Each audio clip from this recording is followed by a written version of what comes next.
Have you ever had that quiet, strange feeling that someone around you didn't feel quite real?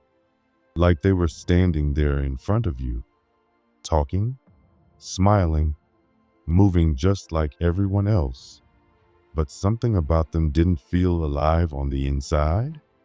You couldn't explain it with words, but deep down, something in you knew this person looked human, but something was missing. Maybe they seemed too cold, like their reactions were practiced. Maybe their words sounded empty, like they were just repeating what they were supposed to say. Maybe their smile didn't reach their eyes. And when you looked into those eyes, it felt like looking into a window with no light behind it. You might have brushed it off as your imagination, but what if that strange feeling was telling the truth? In the 1800s, a woman named Helena Blavatsky spoke about something that made a lot of people deeply uncomfortable. She was loved by some and hated by many. That's because she claimed something that went against everything people wanted to believe, that not all human beings are the same on the inside. Not everyone who walks and talks like us is carrying the same inner spark. Some people, she said, are like shells. They're physically alive.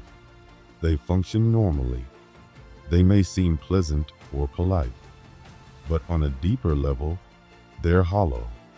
Not evil, not cursed, just spiritually undeveloped. Their inner growth never truly began, or it stopped long ago, and they don't even know it. This idea didn't sit well with anyone. Scientists laughed at it. Religious leaders called it dangerous. People who read it felt disturbed because it went against the comforting belief that we're all equal, that we all have souls, that we all carry the same invisible light. But Blavatsky insisted, having a human body doesn't automatically mean someone has developed a full soul. According to her, the soul isn't something you're simply given at birth. It's something that grows over time, slowly, across many lives. It takes effort. It takes choices. It takes pain and experience. And some people haven't gone through enough of that process to form that deeper inner self. They're alive in the physical sense, and maybe even emotionally active, but they haven't developed the kind of inner consciousness that gives life real depth. She called them machine men, not because they were robots, but because they behaved like machines. They repeated patterns. They said the things they were expected to say. They followed the crowd. They obeyed trends. They copied what others did without ever asking why. These people, she explained, don't truly question anything. They don't search for deeper meaning. They don't crave understanding beyond what's right in front of them. They're content with surviving, fitting in, chasing pleasure, and staying safe. And they believe that's all life is. They don't even realize anything is missing. They think that what they feel and know is all there is. And because of that, they never try to go further. They're not intentionally shallow. They've just never tasted anything deeper. They've never glimpsed the bigger picture. Blavatsky said that if you've ever walked away from a conversation feeling strangely drained or confused, or if you've ever sat with someone who seemed fine on the outside, but made you feel lonely on the inside, you might have sensed what she was talking about. You may not be able to explain it, but your inner self recognizes something is off. The person in front of you is functioning, but the presence, the soul, is not fully there. That's not an insult to them. It's an observation. According to Blavatsky, these people are unfinished. They're like seeds that never sprouted, like cocoons that never opened. They have the form, but not the full life inside. And many of them don't know it, because to them, nothing feels wrong. They've never experienced the kind of inner depth or awakening that would show them the difference. Blavatsky wasn't someone who followed rules.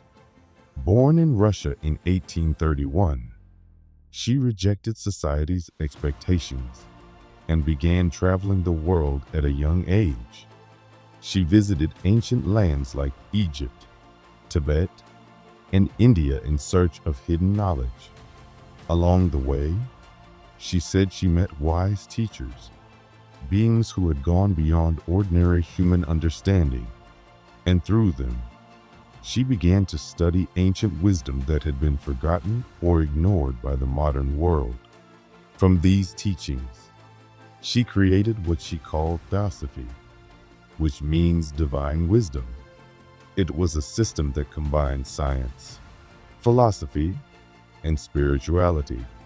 She believed it held answers to the deep questions about life, the soul, and human purpose. In 1875, she founded the Theosophical Society in New York. Its goal was to bring people together across races, religions, and cultures to study life's mysteries without prejudice or fear.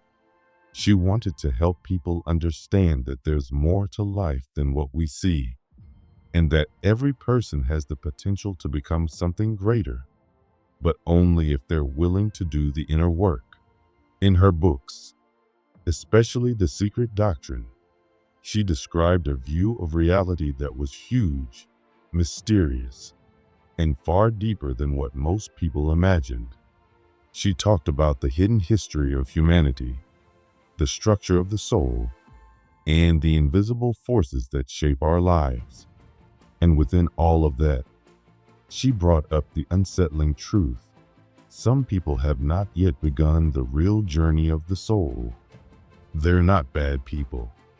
They're just still asleep. She explained that human development happens in stages, not just physically, but spiritually. She described long cycles of evolution called root races.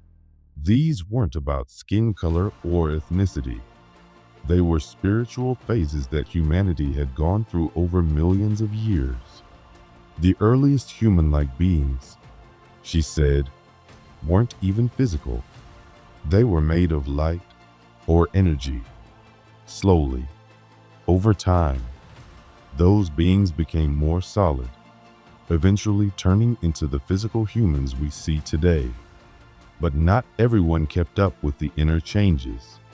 Some souls moved forward, developing awareness and depth. Others stayed behind. So today, we live in a world where people may look the same, but their inner development is very different.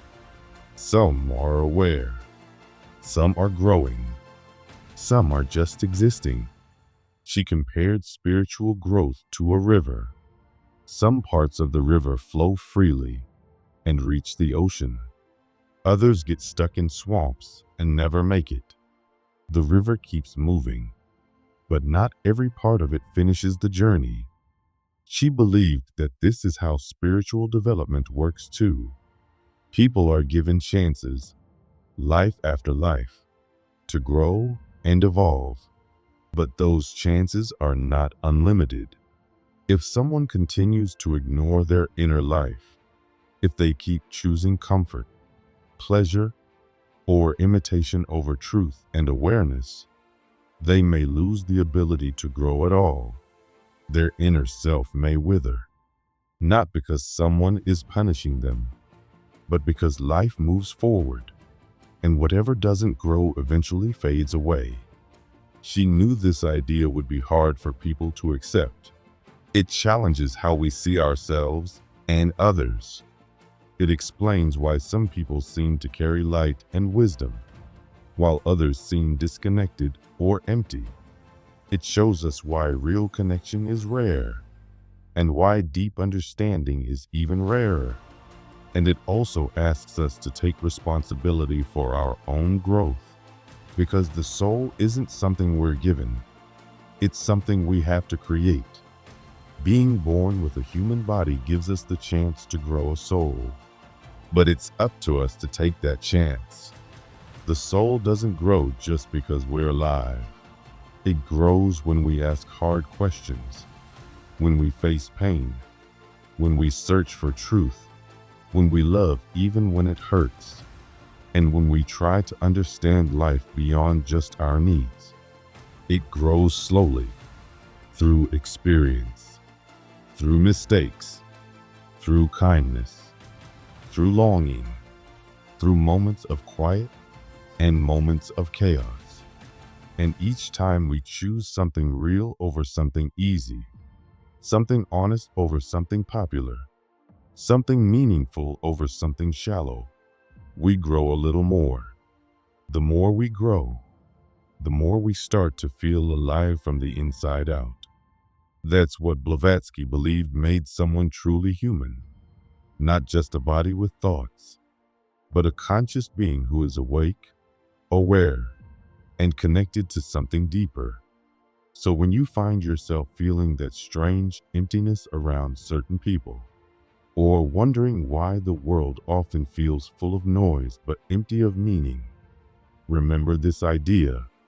Some people are still in the early stages of growth. Some don't even know they're asleep. But others, like you, are beginning to wake up. And that awakening is the start of something real. Something only you can build. Something that changes everything. Not just in how you live, but in how you see the world. Some people spend their whole lives just trying to get through the day. They focus on comfort, pleasure, survival, fitting in, or getting approval from others. They follow the same routine every day. Wake up, go to work, scroll through their phone, chase after what feels good in the moment. And they do all of this without ever stopping to ask themselves what their life is really about. They're breathing, thinking, acting, but they're not truly awake. Deep down, the part of them that holds meaning, purpose, and connection to something greater stays asleep. They may never even realize it's there. This inner part, which some call the soul, doesn't grow just because we're alive. It has to be awakened. It has to be nurtured. And not everyone chooses to do that. In fact, many people go through life after life never knowing it's even possible. In today's world, it's easy to get lost in distractions. We're constantly surrounded by images of success, wealth, beauty, popularity, and power. We're taught to chase external things, to compete, to stay busy. But all of that noise makes it harder to hear the quiet voice within. It's hard to remember who we really are when we're always told what we should want. Most people are so caught up in appearances and short-term comfort that they forget to look inside themselves. They live as if survival and success are the only goals, not realizing that real life begins when we wake up to something deeper. Sometimes, in the middle of all the busyness, we meet someone who feels different. Someone whose presence touches something deep in us. Someone who makes us feel seen without even saying much. That deep connection doesn't happen often, but when it does, it feels like recognition, as if we're meeting someone who has also begun to wake up to the deeper layers of life. It reminds us that there's more to being human than just the body and the mind. There's something else inside us trying to come forward. But what happens to the people who never listen to that inner calling? What happens to those who go through life without ever seeking anything deeper than survival or pleasure? Some believe these people don't truly develop the soul. They might have active minds. They might be successful or even admired, but they live without real depth. They may appear kind or smart, but their actions are driven by imitation, habit, or a need to be accepted, not by true awareness. Their emotions are shallow, often based on reacting to the moment rather than understanding something deeper. They aren't necessarily bad people. Some are just numb. Others are so used to living on the surface that they don't even know what depth feels like. And since they've never tasted that deeper connection, they don't miss it. They think they're fine, even while something essential is missing. That's the tragedy of living disconnected. It feels normal. It feels safe. It feels like life. But in truth, it's just existing. The person moves, speaks, and functions, but the part of them that brings real meaning is asleep. They don't see it. They don't feel the loss. But if they did, it would shake them. It would change everything. Because once someone starts to feel that deeper hunger, once they start to sense that there's something more than routines, distractions, and social roles, it becomes impossible to go back to sleep. That hunger is the beginning of awakening. The good news is, no one is stuck forever. Change is possible, but it requires willingness. It requires honesty. It requires looking inward and asking difficult questions. Why do I feel empty, even when I have everything I thought I wanted? Why does life feel flat, even when I'm doing all the right things? These questions might feel uncomfortable, but they are signs that the deeper part of you is starting to stir. The soul begins to wake up when we start to care about more than appearances, when we want more than approval or comfort. That's when the real journey begins. But if we ignore these signals and keep choosing the same things, choosing comfort over growth, ego over truth, routine over meaning, we start building a life that feels more and more automatic. Over time, the pull of deeper awakening becomes weaker. We become so used to numbness that it feels normal.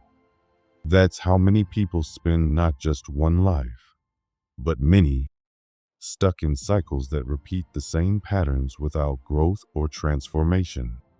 This is why some believe that karma and reincarnation are real forces in life, not as punishment, but as the natural result of our own energy, actions, and choices. Every life is a chance to grow, to heal, to rise. But if we don't take that chance, we stay trapped in the same lessons. If we keep living unconsciously, we keep creating unconscious lives. According to some teachings, the soul isn't something we automatically get. It's something we develop. If we don't grow it, it may never fully awaken.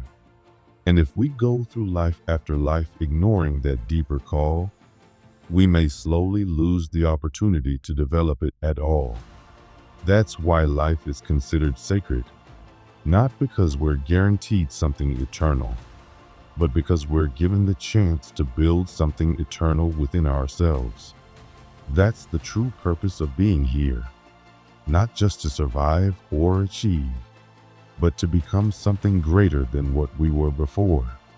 To understand this clearly, we have to stop thinking that body, mind, and soul are the same thing. They are very different. The body is the physical part of us. It's the easiest to understand. It lets us move, eat, sleep, and interact with the world. But the body is temporary. It gets sick, it ages, and it eventually dies. It's not the real you. It's the shell that holds you while you're here. The mind is what helps us think, plan, remember, and judge. It gives us a sense of identity in the world.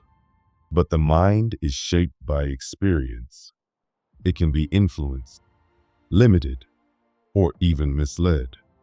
A brilliant mind can still be deeply disconnected from what really matters.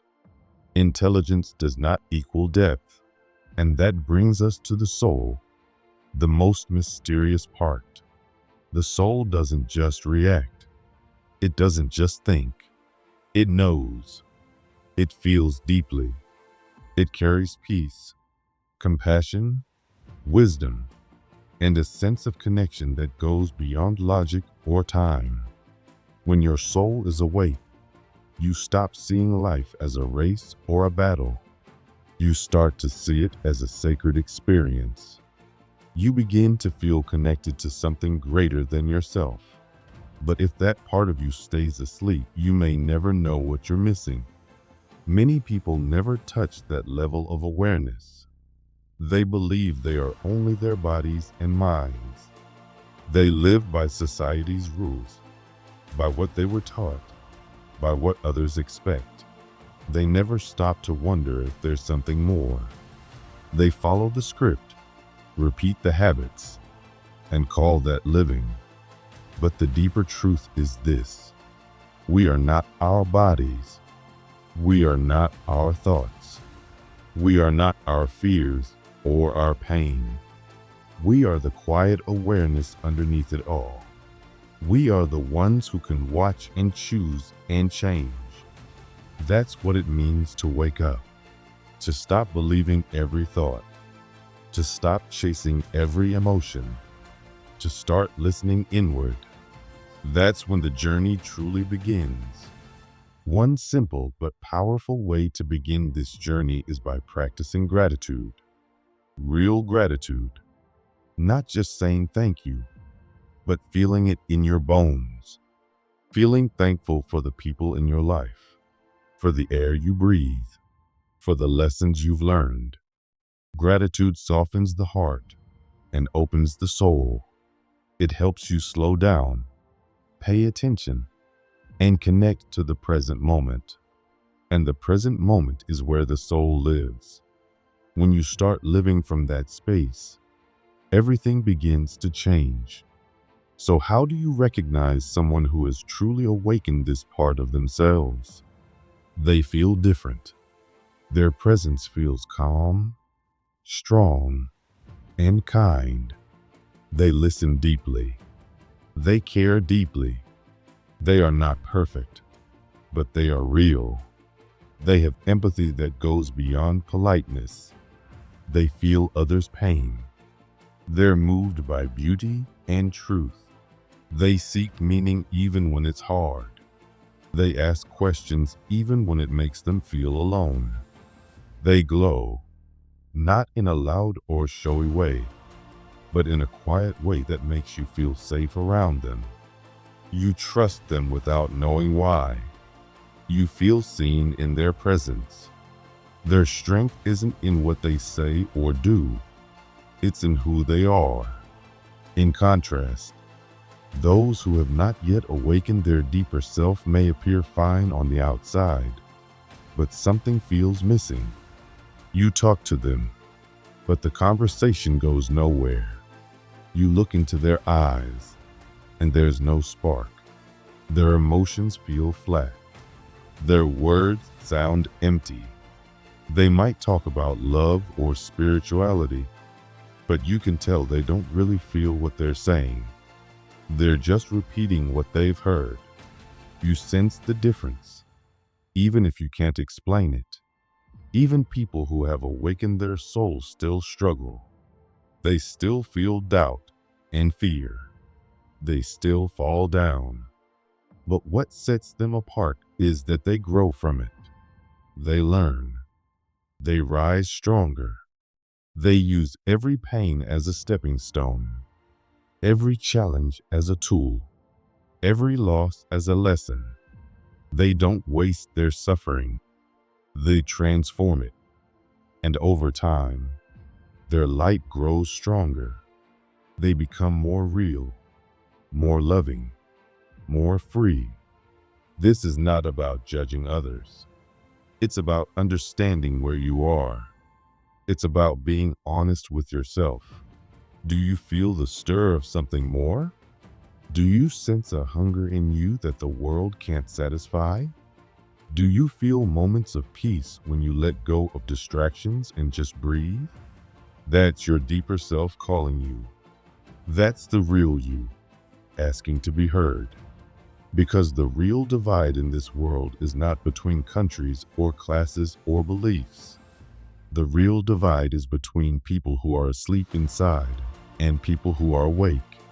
Between those who live by habit and those who live with soul. And the good news is, it only takes one awakened person to light up the path for many others. One person living from their soul can remind others that they have one too. Your awakening doesn't just help you, it helps the world. So ask yourself, not with fear or shame, but with honesty and hope, am I just surviving? Or am I truly living? Am I just going through the motions?